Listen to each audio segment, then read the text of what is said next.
Hello everyone, I am Pranav Dani. I am from Ahmednagar, Maharashtra. I have completed MSc Computer Science from PVG College of Science, Pune. This is original video. So today's topic is the array in Java. So the definition of array is the array is a collection of similar data type. Means we can make the array of integer, array of string, array of character, array of float, array of double. Means we can take the any integer, but if we take the array of integer and string, it will give us error. Means the definition of array is similar to that only. We can store the only similar data types of element in the array. Now array is a non-primitive data type. The non-primitive data type is meaning of non-primitive data type is we can make the primitive the non-primitive data type are made from the primitive data type that are not predefined in Java. That means user created the non-primitive data type, and if we have to store the more than one number of that, if we have to store in number 10 number, 10 integer, 10 floats number, we are using non-primitive data type. The non-primitive data type, we are creating the instances variable which object which describe the location towards the non-primitive data type which contain the multiple elements in the array. Now the types of now the syntax of array. There are two syntax of array. Means we can initialize, one is initialization and one is finalization.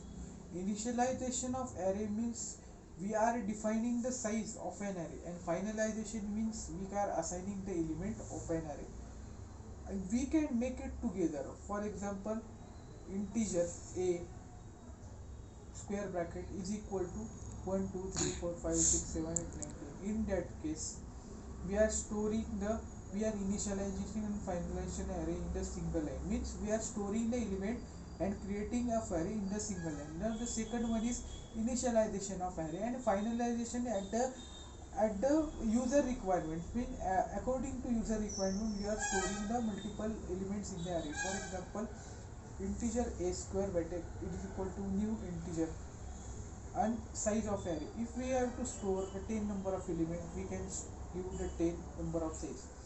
Now the array is accessed by using index of an array. The index of an array is start from 0 and it is end towards n minus 1. That means if we have to access the n number of array, that is we have to access the fifth element in the array, we have to use the indexing concept in the array. But if we in some cases by using user mistake, if we are declaring the size of array is 10 and we are accessing the 11 index of array, that that gives the exception array index out of bounds. Means we are exceeding the limit in the array. So the array is static in nature, but array list is a different concept which is dynamic. But array is a static in nature which is fixed number of element. Now the why we are using the array, means why we are use array. For example, if we have a thousands of number and we have to compare the maximum and minimum of the number among the thousand number. Without using array, if we have to do the program same, we can pick up the one element and we are comparing with 99 other 99 element. We have to do that with all the 999 element to avoid that assumption, and it is a very time consuming task. We have to compare one value with all the value. By using array, if we are storing the thousands of element in the one array and we are comparing the one element with other element, it is a very time efficient task. It is very useful. Because of that, we use the array concept. We array concept are used in the for loop because for the traversing of loop. For example, if we have to copy the one content of array into the another array, then we have to traversing. We need the one variable, that is we are taken it as I. Then we are traversing from 1 to n. That means we are taking in the for loop.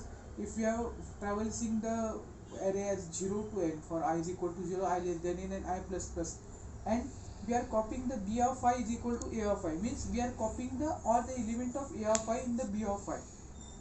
There are two types of array. One is one dimension array. The one dimension array is we are discussed till now. The second one is two dimension array. Two dimension array grows in the two direction, which means it is stored in the forms of rows and columns, matrix addition, subtraction, matrix multiplication. For that we are using the two dimension array. It is all about the array in Java. Thank you.